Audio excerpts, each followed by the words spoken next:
Dr. Erbo. Mr. Program Director, Mr. Chairman, ladies and gentlemen, welcome to the hero's journey.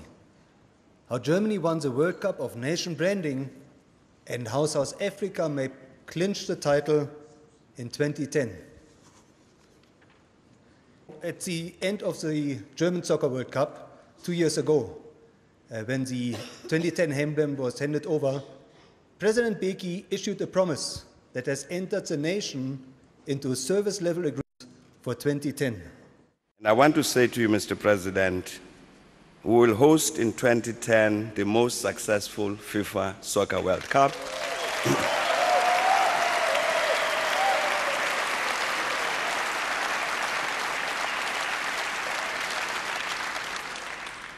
And we'll keep that promise.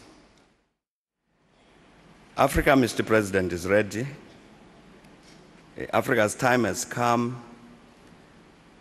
Africa is calling. Come to Africa in 2010. Hosting the most successful World Cup ever calls for surpassing the benchmarks set by the predecessors. According to FIFA President Blatter, who was arguably the most qualified judge on this matter, the current title holder are the previous hosts because, I quote, "never before has an event been delivered in such a global and emotional manner." So what exactly happened during those ominous 4 weeks in June, July 2006? Germany 2006. Over 2 million visitors came and waved, drank beer, ate Wurst, screamed, and even cried. The 18th FIFA Soccer World Cup transformed the image of Germans like no other event since 1945. From humorless to carefree in 30 days, Germany has reinvented itself. The FIFA World Cup transformed the brand image of Germany from the archetype of the ruler, which is all about being effective and efficient but fairly cold, unfriendly, conservative, at times even bully, to the newfound archetype of the lover, which is all about friendly, welcoming, hospitable, outgoing, modern and innovative.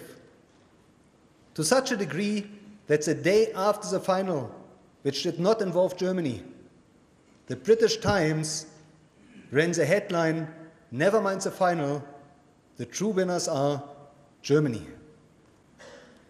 But if you had been to Germany 2 years before, at the very point in time where we are now, 23, 22 months to go, the third quarter of 2004, you would have seen a very different picture.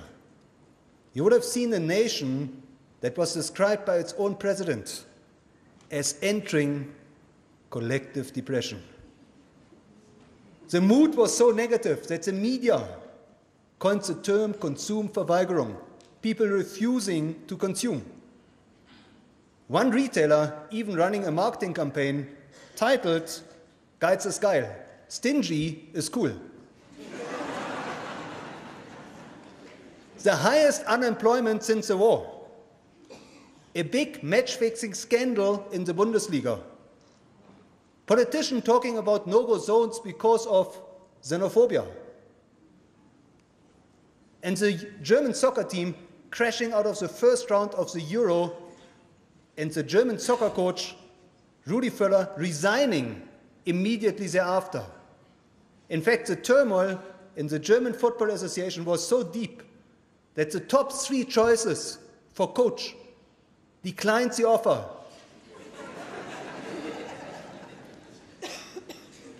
And it was then that the DFB turned to a nobody in coaching terms, to somebody who had never coached a senior team, not even a national team, and that was soon titled by the media as Clinsy Grinsy, the grin man accused of smiling at a time when there was nothing to smile about.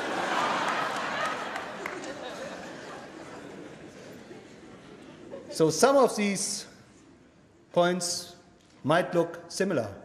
Being a historian, here is the prognosis 1 year after the 2006 World Cup all of a sudden Germany now jumped to the second spot in the nation brand index.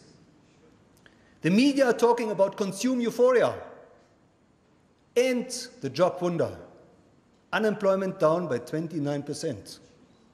Foreign tourism up 31%. Germany beating China at the World Championships of exporting. The soccer team being the first team to qualify for the Euro and becoming runner-ups in the actual championship.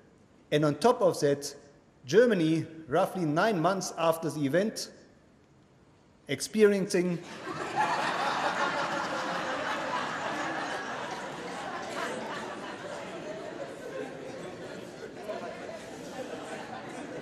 So my friends, this is the power of soccer. This is what is at stake.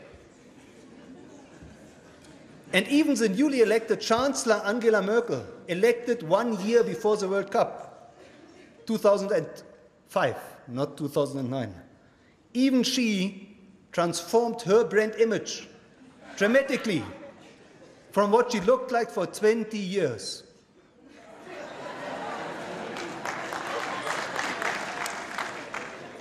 So how do you transform an entire nation of 82 million from grumpy to friendly?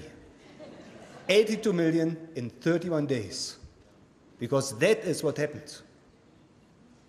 To such an extent that 1 year thereafter, this is how Time magazine titled their cover story, "The German Economy Taking Off." Now, what Germany did unconsciously, they tapped into a psychological phenomenon that has been known for thousands of years as a keystone of personal and organizational transformation, called the hero's journey, the 10 steps to championship and transformation of consciousness.